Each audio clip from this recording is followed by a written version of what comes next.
berjamaah, man dawama ala jamaah, itu siapa orang yang selalu rutinitas mengerjakan salat jamaah. Nah itu awas, nanti begitu jalan di siratal mustaqim kal barqil khatib, persis seperti kilat yang nyambut, cepret, sudah ada di surga, cepret. Karena nanti lewat siratal mustaqim itu masing-masing amal.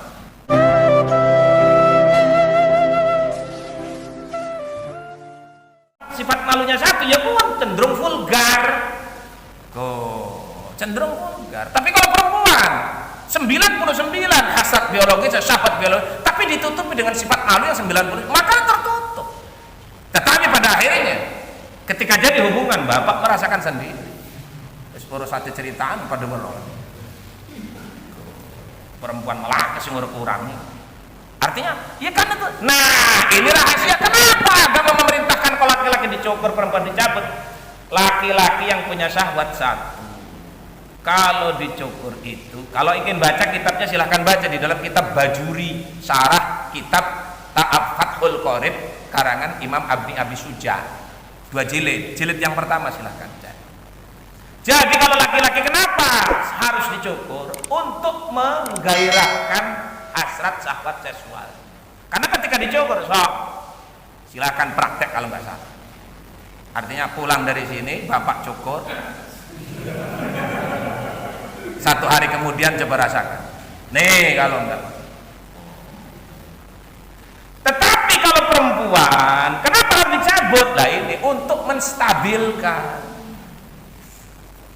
Kalau laki-laki dicukur untuk menaikkan syahwatnya, Pak Adek, dia tuh suruh sanggo ramuan-ramuan lah. Orang nggak usah jamu ini, jamu itu, kenceng moro, ginjal rusak. Tapi saya punya ramuan, Pak Adek, tapi ramuannya bukan ramuan itu, cukup daun anggur doang, Pak. Pak Didin, mau berapa jam bisa, tapi jangan di sini, harus di rumah. Jadi kalau perempuan kenapa dicabut? Untuk menstabilkan, karena perempuan hasrat biologis itu tinggi, Pak RT 99, maka ketika dicabut itu jadi rendah.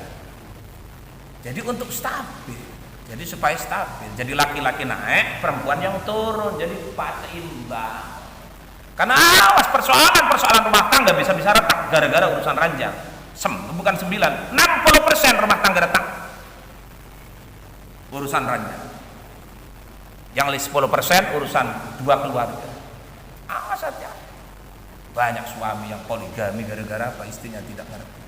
Atau banyak istri yang selingkuh gara-gara suami. Banyak. Nah itu rahasia. Wes kembali nih siratal mustaqim. Tafsirnya menturun. Nah itu jangan salah, Pak. Orang yang suka berjamaah, man dawama ala jamaah, itu siapa orang yang selalu rutinitas mengerjakan salat jamaah. Nah itu awas, nanti begitu jalan di siratal mustaqim kal barqil khatib, persis seperti kilat yang nyambut, cepret, sudah ada di surga, cepret. Karena nanti lewat siratal mustaqim itu masing-masing amal. Kecilnya sekecil rambut perempuan di belah 7, gelapnya ya gelap, karena bawahnya gelap neraka. Kemudian tajamnya, wah itu seperti mata pedang yang sudah diasah sekian tahun. Jadi kalau digambarkan secara nalar logika nggak masuk. Tetapi ini kita yakini bahwa itu ada. Artinya apa? Tergantung amal pada saat. Maka dalam hadis banyak diceritakan ada orang yang jala, ada orang yang lewat siratal mustaqim itu seperti tadi kal barqil khatib tadi, karena amalan mewah diantaranya sholat jamaah. Ada yang jalan kaki, ada yang jongkok merangkak, ada yang kayak orang macam-macam. Ya regel, kembali kepada kajian.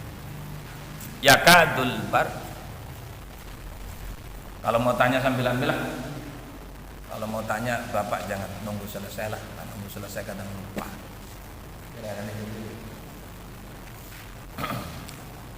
Yakadul bar yahtafu absar. Ini kelanjutan ayat dari Auqasayyibin atau dari ayat kamasalil ladis tauqadana masaluhum. Yakadul barku, dekat atau hampir barku, apa yang namanya kilat, yahtafu absarahum, menyambar penglihatan mereka, cepret, hampir hampir saja atau hampir-hampir penglihatan mereka orang-orang munafik itu tersambar oleh petir, oleh kilat.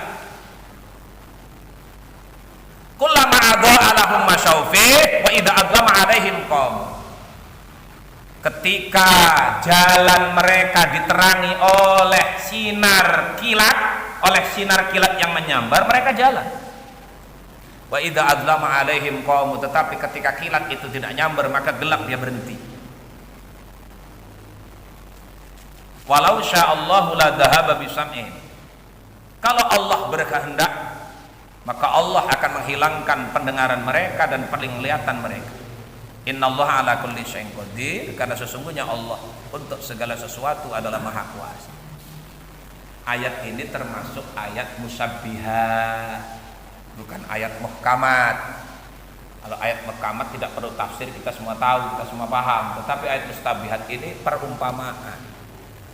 Begini, perumpamaan orang munafik itu yang pertama digambarkan masaluhum kamasalil ladzi istauqa danaro. Kemudian yang kedua au kasayyibin, ayat yang kemarin. Nah, kemudian ayat ini yakadul barqu yahtafu absar. Mereka orang-orang munafik itu ketika diberikan Quran, dibacakan Quran yang isi Qurannya menarik buat mereka, maka kemudian mereka masyaufi, dia kemudian senang, dia kemudian setuju. Tetapi wa idza adlama 'alaihim qam, ketika Al-Quran itu dibacakan yang isinya menerangkan tentang kekafiran mereka, menerangkan tentang perintah-perintah Al-Quran, sholat dan sebagainya, dia berhenti. Maksud berhenti apa? Jadi ketika disampaikan tentang ayat yang isinya menerangkan tentang pembagian rampasan perang, semua orang Islam harus dibagi, dia ikut senang. Apa dia ikut berdiri, dia ikut bangga karena merasa menurut dia bagian dari Islam, kalaupun dia munafik. Tetapi wa idza adlama 'alaihim qam, ketika Al-Quran kemudian dibacakan yang isinya menerangkan tentang perintah puasa, perintah zakat, perintah sholat, termasuk perintah perang, dia berhenti, dia tidak mau mendengarkan itu. Orang munafik seperti itu. Orang munafik ketika diberikan hikmah, ketika diberikan tausiah, ketika diberikan nasihat tentang urusan-urusan yang kiranya membanggakan mereka, dia mau. Tetapi kalau sudah ketika kalau sudah diberikan nasihat, tausiah yang isinya tentang perintah-perintah agama, itu cenderung orang-orang munafik. Ya, sampai sekarang kan seperti itu. Namun diceramai kelawan ceramah sing kira-kira enak mah hadir. Tetapi kalau diberikan ceramah yang isinya persoalan-persoalan agama yang pahit-pahit, dia tidak mau mendengar. Iku maknane kullama adha'a lahum masyaufi wa idza adlama 'alaihim qam. Atau yang paling mutaakhir, atau bukan yang paling mutaakhir ya, kalau yang paling masyhur sekarang, dakwah itu, orang ceramah itu kalau kajiannya banyak ketawanya, banyak humor, dia itu pada hadir. Tapi kalau ada kajian-kajian yang selalu fokus, kalaupun banyak hikmahnya, dia tidak mau hadir. Di sekarang seperti itu. Analogi sederhana. Kalau diberikan tabligh ceramah yang banyak ketawanya, dia hadir. Tetapi kalau diberikan ustadz, ya orang yang ceramah atau kiai yang tidak banyak ketawanya, terus menerangkan hukum, ngelatih. Sekarang kan maksudnya seperti itu. Makanya rata-rata zaman sekarang mubalik itu uber-uberan ngejar pasar. Ngejar pasarnya apa? Ada atau enggak hikmah yang penting bikin. Nah, sekarang masuk. Ya masuk ke dalam ayat ini pada akhirnya. Pak, yuk ikut pengajian itu, ceramah di situ. Siapa yang si Ustadz ini? Mau. Kenapa? Ngantuk. Kenapa ngantuk? Ngujrus baik terang. Tapi diajak, Pak, yuk hadir kemana? Ayo, lucu orang. Jadi pada akhirnya nanti terjebak dengan tuntunan jadi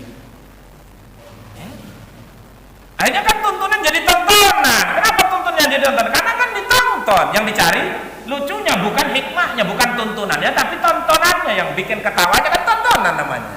Yang bikin ketawa kan namanya nonton. Yang diikuti itunya. Maka zaman sekarang ngejebak. Akhirnya apa? Ya itu uber-uberan, salah ustadz, salah kiainya lagi. Apa? Mengedepankan lebih mencari guyonan, lebih mencari